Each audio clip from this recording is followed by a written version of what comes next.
மக்களுக்கு ஏன் அரசியல் புரியவில்லை அல்லது மக்கள் ஏன் அரசியலை வெறுக்கிறார்கள் அப்படின்னு பார்த்தோம்னா, ஏன் அப்படின்னு நம்ம யோசிச்சோம்னா ஒரே ஒரு விஷயம் தாங்க மனசுல புரியுது.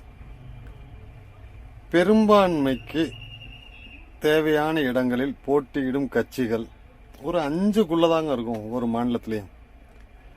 ஆனா 2 சீட்டு, 4 சீட்டு, 5 சீட்டு, 10 சீட்டு, 20 சீட்டு நிக்கிற கட்சிகள் ஒரு 50 இருக்குங்க. அதாவது ஆட்சி அமைக்க தேவையான தொகுதியில், பெரும்பான்மைக்கு தேவையான தொகுதியில் நிக்கிற கட்சிகள் 5. ஆனா 5 சீட்டு, 10 சீட்டு, 2 சீட்டு கட்சி ஒரு 50. மக்கள் எல்லாரும் என்னன்னா, ஏதோ கட்சி, இந்த சின்ன சின்ன கட்சிகள் அந்த கூட்டணியில இருந்துட்டு அது தப்புன்னு பேசியிருப்பாங்க. அடுத்து பாத்தீங்கன்னா இந்த கூட்டணிக்கு வந்துட்டு இதை சரின்னு பேசுவாங்க. ஒரு பக்கம் இருந்துட்டு தவறுன்னு பேசுறாங்க, இன்னொரு பக்கம் அப்படியே குதிச்சு வந்துட்டு சரின்னு பேசுறாங்க. மக்களுக்கு மண்டை குழம்பி போயிருது. என்னடா நேத்து அங்க இருந்துட்டு அதுதான் சரி அப்படின்றாங்க, இன்னைக்கு இந்த பக்கம் வந்துட்டு அது மாபெரும் தவறுன்றாங்க. இப்படி ஏட்டிக்கு புட்டி ஏதாவது பேசி மக்களை அரசியலை கவனிக்க விடாம, மக்கள் வந்து அரசியல்னாலே பிடிக்காம, அப்போதைக்கு எலெக்ஷன் டயத்துல இவங்களை பிரெயின் வாஷ் பண்ணிக்கலாம் மக்களை.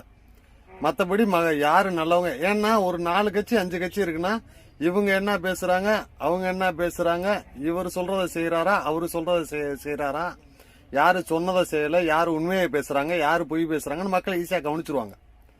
இவங்களை குழப்பி விடுறதுக்குன்னே மக்கள் அரசியல்ல யார் யாரு பேசுறத 4-5 பேர் பேசுறேன்னா எத்தனை வருஷம் ஆனாலும் ஞாபகம் கரெக்டா மக்களுக்கு இருக்குங்க. இவர் அன்னைக்கு அதை சொன்னாரே, இவர் இப்ப இப்படி பேசுறாரு, இவரு சரியா, அவரு சரியா, இவர் சரியில்லை, இவர் சரியானவரு.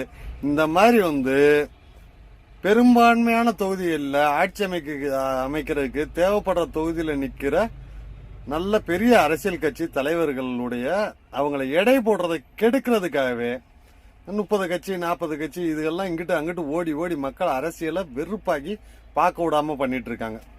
ஸோ மக்களுக்கு எந்த கட்சி நல்லது, எந்த அரசு நல்லது, எந்த முதல்வர் நல்லது அப்படின்றது மக்களுக்கு தெரியணும்னா, பெரும்பான்மைக்கு தேவையான ஆட்சி அமைக்க தேவையான தொகுதியில நிக்கிற கட்சிக்கு மட்டும் இனிமேல் ஓட்டு போடுங்க. ஆட்டோமேட்டிக் அந்த 2 சீட்டு 4 சீட்டு 10 சீட்டு கட்சிக்கெல்லாம் யாருமே ஓட்டு போடாதீங்க. அப்பதான் உங்களுக்கு உண்மையான நல்ல முதல்வர் யாரு, நல்ல கட்சி தலைவர் யாரு, எது நல்லது எது கெட்டதுன்னு மக்களுக்கு புரிய வரும். இனிமேல் தயவு செய்து 2 சீட்டு 4 சீட்டு 10 சீட்டு கட்சிக்கு